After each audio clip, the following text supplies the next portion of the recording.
Monsieur le recteur, monsieur le doyen, mesdames et messieurs les professeurs, chers étudiants, c'est avec grand plaisir que j'ai accepté cette invitation à participer à l'ouverture officielle de votre université d'été, comme on dit chez moi, sur les négociations commerciales. Je regrette bien sûr de ne pouvoir être présent parmi vous à cette occasion. Heureusement, les nouvelles technologies me permettent de participer de manière virtuelle et, je l'espère, d'apporter ma contribution au thème de cette université d'été, commercer dans un monde multipolaire.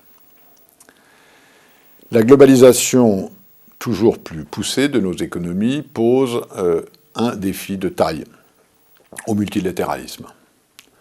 De nouveaux acteurs émergent, un monde multipolaire apparaît qui oblige à repenser les rapports de force économiques et donc politiques au niveau multilatéral.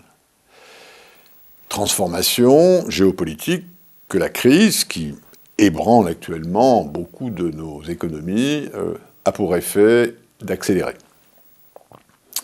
Cette crise dont nous avons du mal à sortir a entraîné une baisse conséquente du commerce mondial. Selon nos derniers chiffres à l'OMC, la croissance en volume du commerce mondial ne devrait être que d'environ 3,5% cette année, loin des 6% de croissance moyenne au cours des 20 dernières années. Et derrière ce chiffre de 3,5% se cachent deux réalités bien différentes. Alors que les exportations des pays développés ne devraient croître que de 2% environ cette année, celles des pays en développement devaient atteindre près de 6%. La crise, en augmentant le différentiel de croissance entre pays industrialisés et pays en développement, contribue à un rééquilibrage des forces au niveau international et à l'émergence d'un monde plus complexe, dans lequel les pays en développement sont devenus des acteurs majeurs, accélérant par là même des changements profonds qui étaient à l'œuvre depuis plusieurs années.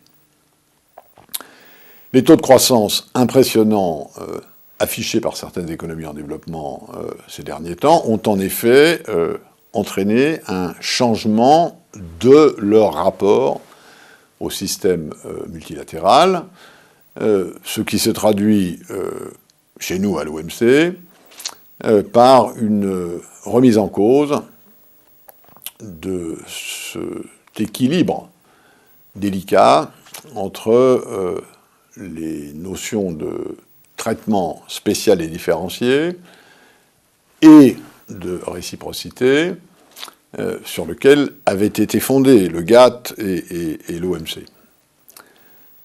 En termes généraux, cet équilibre impliquait que si les pays industrialisés acceptaient d'ouvrir leur marché, on n'attendait pas des pays en développement qu'ils agissent de façon semblable.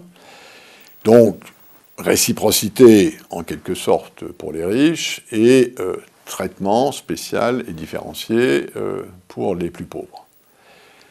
Mais cet accord qui reflétait une sorte d'équilibre entre discipline, solidarité, légitimité dans le système pré-OMC, est aujourd'hui remis en question.